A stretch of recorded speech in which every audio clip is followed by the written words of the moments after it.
हिंद दोस्तों, theme 2 Kings farmers and town को discuss कर रहे थे और 600 BC से लेकर 600 CE तक का ये टाइम पीरियड है।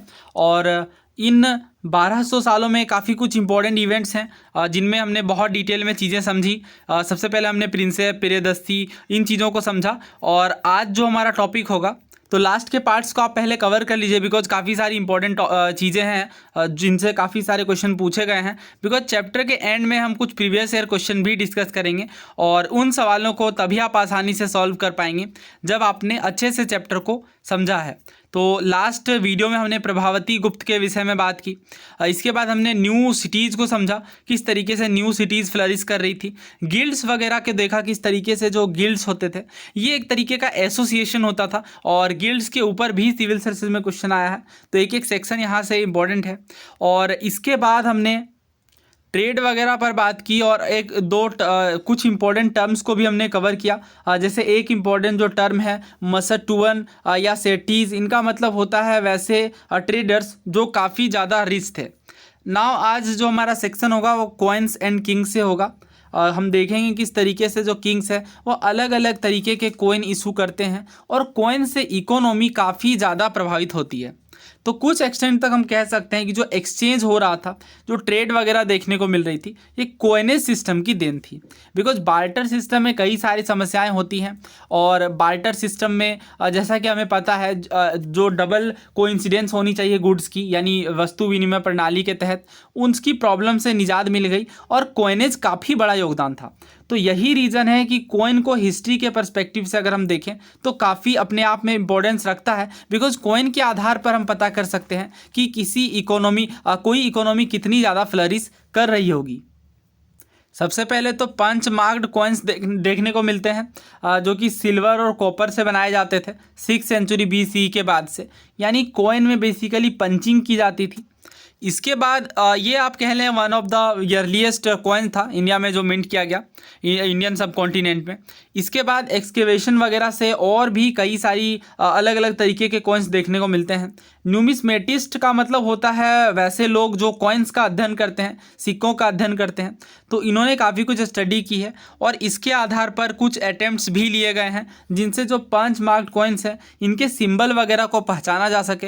बिकॉज इससे आइडिया लगेगा कि किस डायनेस्टी के द्वारा जो कॉइन्स है ये इशू किए गए होंगे, जिनमें कुछ मौर्यन वगैरह के कॉइन्स भी देखने को मिलते हैं जो ये सजेस्ट करते हैं कि डेफिनेटली ये किंग्स के द्वारा इशू किए गए होंगे। तो इस बात का ध्यान रखिए कि कॉइन्स वगैरह में जनरली जो पंचिंग होती है या जो इमेजेस होती हैं उनसे काफ़ी कुछ सोसाइटी के बारे में, किंग के बारे में, इन चीज़ों के विषय में जानकारियाँ मिलती हैं। इसके बाद यह भी कह सकते हैं कि जो मर्चेंट्स हैं, बैंकर्स हैं या जो टाउन के लोग हैं, इन्होंने भी कुछ कॉइन्स वगैरह इशू किए होंगे। तो अगर आपसे कभी एक्सट्रीम स्टेटमेंट पूछा जाता है CDS या NDA या UPSC सिविल सर्विसेज में कि केवल जो किंग्स ही कॉइन इशू करते थे, अगर इंडियन सब कॉन्टिनेंट के कंटेक्स्ट में बात करें, खास करके 6th सेंचुरी BCE के टाइम पीरियड के बाद, तो ऐसा कहना गलत होगा। आगे देखते हैं। तो पहला कॉइन जिनमें जो रूलर्स हैं इनके नाम, इमेजेस, ये चीज़ें देखने को मिलती हैं, ये इशू की गई थी इंडो ग्रीक्स के द्वारा। ना जाने कितनी बार इस पॉइंट से क्वेश्चन बना है। तो रूलर्स और कॉइन से संबंधित जितने भी सवाल हैं उन्हें मैं कवर कर लूँगा। लास्ट ईयर भी सिविल सर्विसेज में क्वेश्चन था फड़म के ऊपर, इससे पहले भी कई सारे क्वेश्चन पूछे गए हैं। फिलहाल आप ये ध्यान रखिए कि अगर आपसे पूछा जाए कि बताइए किस डायनेस्टी के द्वारा ऐसे कॉइन्स इशू किए गए थे जिनमें जो रूलर्स हैं इनके नेम और इमेजेस देखने को मिलते हैं, तो ये इशू किए गए थे इंडो ग्रीक्स के द्वारा। इंडो ग्रीक्स वगैरह के विषय में हम समझेंगे काफ़ी डिटेल में आगे आने वाले लेक्चर्स में। और इन्होंने कहाँ पे अपनी सत्ता स्थापित की थी, तो इंडियन सब कॉन्टिनेंट के नॉर्थ वेस्टर्न पार्ट में। कब? 2nd सेंचुरी BCE के टाइम पीरियड में। देखिए दो फैक्ट्स हैं। पहला तो ये कि फर्स्ट कॉइन जिनमें रूलर्स के नेम और इमेजेस देखने को मिलते हैं तो ये इंडो ग्रीक्स के द्वारा इशू किए गए थे। लेकिन अगर आपसे इस तरीके से सवाल पूछे जाए कि बताइए फर्स्ट गोल्ड कॉइन्स किन के द्वारा इशू किए गए थे, तो कुशानाज डायनेस्टी के द्वारा। कब? 1st सेंचुरी CE में। तो ऑब्वियसली पहले गोल्ड कॉइन्स इशू किए गए होंगे, फिर थोड़ी सी टेक्नोलॉजी डेवलप हुई होगी तो इमेजेस वगैरह इनग्रेव करना उनमें शुरू हो गए होंगे। तो ध्यान रखिएगा दोनों नाम। पहला तो कुशाना डायनेस्टी का। कुशाना डायनेस्टी के फाउंडर कौन है ये आप कमेंट करके बताइए, हमने कई बार डिस्कस किया है और इम्पॉर्टेंट भी है। आगे देखिए, ये दोनों फैक्ट तो हो ही गए। इसके बाद हम बात करते हैं, हाँ, एक यूनिक बात जो डिस्कस करना है वो ये कि वर्चुअली आइडेंटिकल देखने को मिलते हैं वेट वगैरह में कंटेम्पररी रोमन एम्पायर के कॉइन्स के साथ। इससे ये साबित होता है कि डेफिनेटली जो ट्रेड है ये काफ़ी बड़े एरिया में हो रहा होगा, तभी जो कॉइन्स वगैरह हैं इनमें ये आइडेंटिकल देखने को मिलते हैं वेट में या फिर बनाने के ढंग में। इन चीज़ों में काफ़ी समानता देखने को मिलती है। इवन ईरान के जो पार्थियन रूलर हैं इनके साथ भी कॉइन्स में सिमिलैरिटी देखने को मिलती हैं। जो नॉर्थ इंडिया, सेंट्रल एशिया इन जगहों में पाए गए हैं वैसे सिक्कों में समानता देखी जाती है। इसके बाद अगर गोल्ड कॉइन्स के वाइड स्प्रेड यूज़ की बात करें तो इससे भी साबित होता है कि काफ़ी ज़्यादा इनॉर्मस वैल्यू का ट्रांजैक्शन हो रहा था। इसके अलावा रोमन कॉइन्स में भी जो आर्कियोलॉजिकल साइट्स में फाउंड किए गए हैं उनमें भी बहुत सारे गोल्ड कॉइन्स होल्डिंग में देखने को मिले। तो ट्रेड की कोई बाउंडेशन नहीं थी और कोई पॉलिटिकल बाउंड्रीज नहीं थी, बल्कि जो ट्रेड है इनका पूरा नेटवर्क था और दूर दराज वाले क्षेत्रों में भी कॉइन्स के माध्यम से काफ़ी सारा ट्रांजैक्शन हो रहा था। यहाँ पे योद्धेज के विषय में ध्यान रखिएगा कि ट्राइबल रिपब्लिक्स के द्वारा भी कॉइन इशू किए गए थे, जिनमें योद्धेज और पंजाब हैं और हरियाणा वाले रीजन के किंग्स के द्वारा भी कॉइन्स इशू किए गए थे। अब इनमें जो है कॉपर कॉइन्स बहुत भारी संख्या में देखने को मिले, हज़ारों कॉपर कॉइन्स देखने को मिले योद्धेज के द्वारा, और इससे साबित होता है कि इकोनॉमिक एक्सचेंजेस में काफ़ी ज़्यादा भागीदारी रही होगी। पंच मार्क्ड कॉइन्स किस तरीके से होते हैं ये आप इमेज देख सकते हैं पंच मार्क्ड कॉइन की। न्यूमिस्मेटिक्स क्या होती है? स्टडी ऑफ कॉइन्स होती है। देखिए, अगर सबसे भारी संख्या में और सबसे ज़्यादा शुद्ध सोने के सिक्कों को इशू करने की बात की जाएगी तो यहाँ पे श्रेय दिया जाएगा गुप्ता रूलर्स को, गुप्ता किंग के रूलर्स को। तो अब क्यों? क्योंकि जो गुप्ता डायनेस्टी थी ये स्वर्ण काल मानी जाती है। ढेर सारे सोने के सिक्के इशू किए गए थे इनके द्वारा। देखिए 6th सेंचुरी AD के बाद से जो कॉइन्स वगैरह हैं इनकी संख्या मिलना कम हो गई, एक्सकेवेशन से पता चलता है। तो हिस्टोरियंस इन चीज़ों को अलग अलग तरीके से एक्सप्लेन करते हैं। जैसे कुछ इतिहासकारों का मानना है कि ट्रेड वगैरह काफ़ी घट गई होंगी या टाउन वगैरह फ्लरिश करना कम हो गए होंगे, और कुछ हिस्टोरियंस का यह भी कहना है कि हो सकता है कि जो सेंटर होगा ट्रेड का ये बदल गया होगा, अलग अलग शहर या नेटवर्क ऑफ ट्रेड स्थापित होना शुरू हो गए होंगे। देखिए अशोक के अभिलेख आप देख सकते हैं इस इमेज में। तो ये देखिए कुछ यहाँ पे लेटर्स आइडेंटिफाई किए गए हैं, और डेफिनेटली इन आइडेंटिफिकेशन के आधार पर अशोक के अभिलेखों को पढ़ने में जेम्स प्रिंसेप ने सफलता प्राप्त की थी। अशोक के ज़्यादातर अभिलेख ब्राह्मी लिपि में है, तो इन ब्राह्मी लिपि को देवनागरी के साथ इस तरीके से कंपेयर किया गया है। जैसे ये जो लेटर है ये का को रिप्रेजेंट करता होगा, ये चा को, ये ढा को, इस तरीके से ये जो है ब्राह्मी लिपि, इसके आधार पर देवनागरी लिपि को आइडेंटिफाई किया गया। जो अभिलेख हैं, इंस्क्रिप्शन है, इन्हें किस तरीके से डिसाइफर किया गया? जो ज़्यादातर स्क्रिप्ट मॉडर्न इंडियन लैंग्वेजेस में लिखी गई हैं वो ब्राह्मी से डिराइव्ड हैं।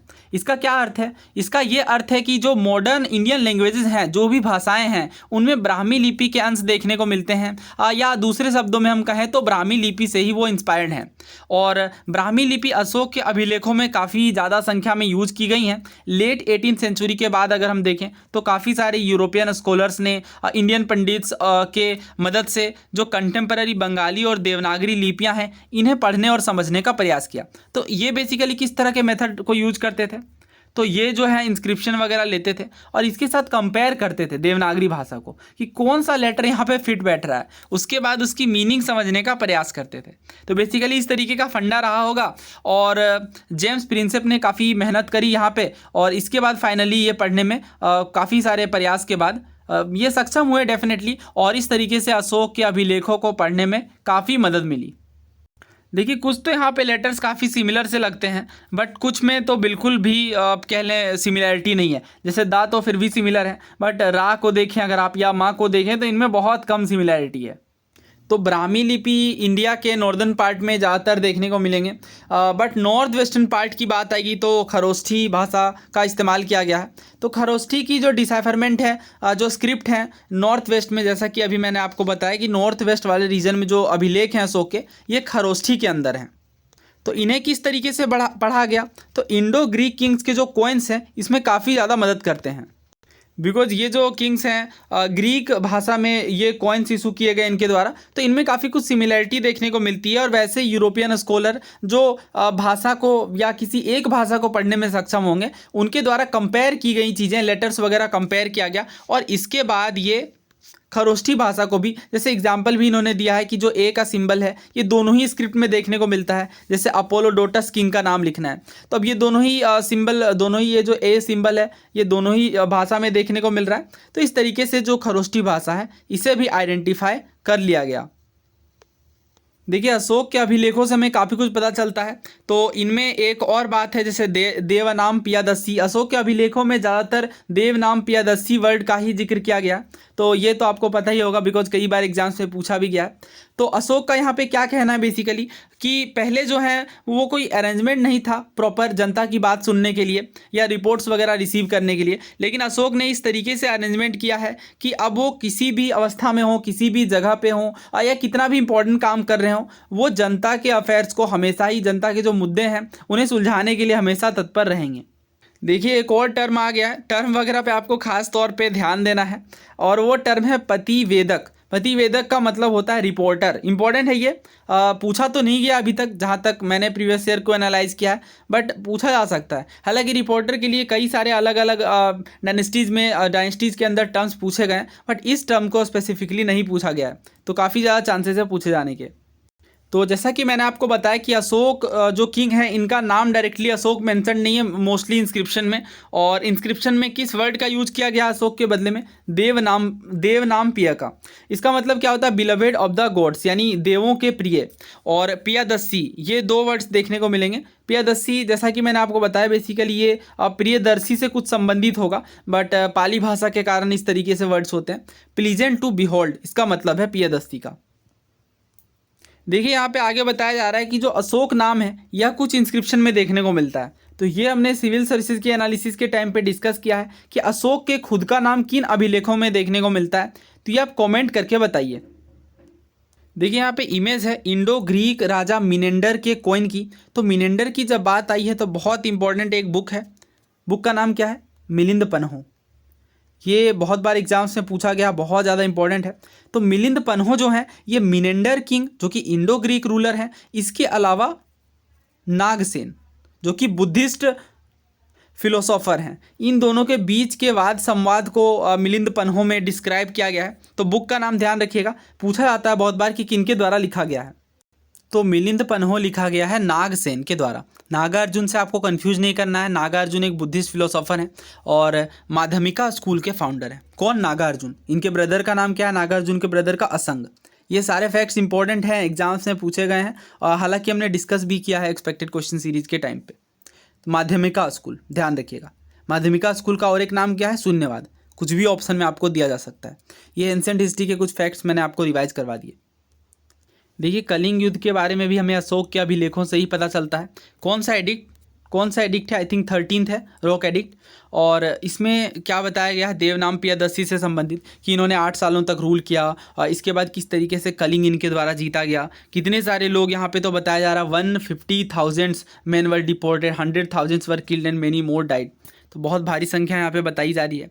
और इसके बाद Devanam is devoted to an intense study of Dhamma. इसके बाद ये किस तरीके से धर्म के मार्ग पर चलते हैं, और ये जो धम्म का मार्ग है इसमें शांति की बात की जाती है, पीस के इस्टेब्लिशमेंट की बात की जाती है। देखिए हिस्टोरियंस के द्वारा और भी कई मुद्दों को सोचने का प्रयास किया गया है। जैसे एक बात तो ये कि जो इंस्क्रिप्शन लिखे जाते होंगे क्या इन्हें गुजरने वाली जनता पढ़ती भी होंगी रुक करके या नहीं, और क्या आम जनता जो है वो इतनी साक्षर होगी कि इंस्क्रिप्शन को समझ पाए। और डेफिनेटली ये वन ऑफ द रीज़न रहा हो कि जो आम बोलचाल की भाषा है उन्हें ही जनरली इंस्क्रिप्शन में यूज़ किया गया। खास करके सम्राट अशोक के द्वारा तो जनरली जो इंस्क्रिप्शन है वो उसी भाषा में लिखे गए जिन्हें एटलीस्ट आम जनता समझ पाए। तो ये एक बात थी।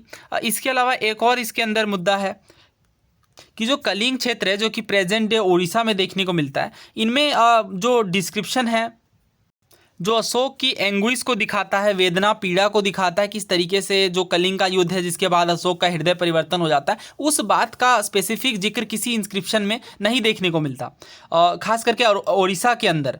तो ये जो रीज़न रहा हो, इसके अंदर यह भी सोचा जाता है कि जो एंग्विश है रिसेंट कॉन्क्वेस्ट का, यानी बेसिकली कलिंग युद्ध की बात की जा रही है कि ये इतना पेनफुल था इन रीजन में कि रूलर जो है वो इस इशू को एड्रेस करने में नाकामयाब रहे। देखिए, हर एक चीज़ की लिमिटेशन होती है, तो इंस्क्रिप्शन की भी लिमिटेशन है। डेफिनेटली इतने हज़ारों साल पहले लिखी गई हैं चीज़ें, तो कई सारे जो लेटर्स हैं वो समझ में आने से परे हैं, पहली चीज़ तो ये। और भी कई सारी चीज़ें हैं, लेटर्स भी डिसाइफर्ड हैं, तो इस बात की कितनी गारंटी है कि सारे ही लेटर्स सही तरीके से आइडेंटिफाई किए गए हों। और इंस्क्रिप्शन तो ढेर हज़ारों संख्या में हैं, बट क्या सारे डिसाइफर किए गए हैं, नहीं किए गए हैं, तो इस तरीके से कई सारी लिमिटेशंस हैं।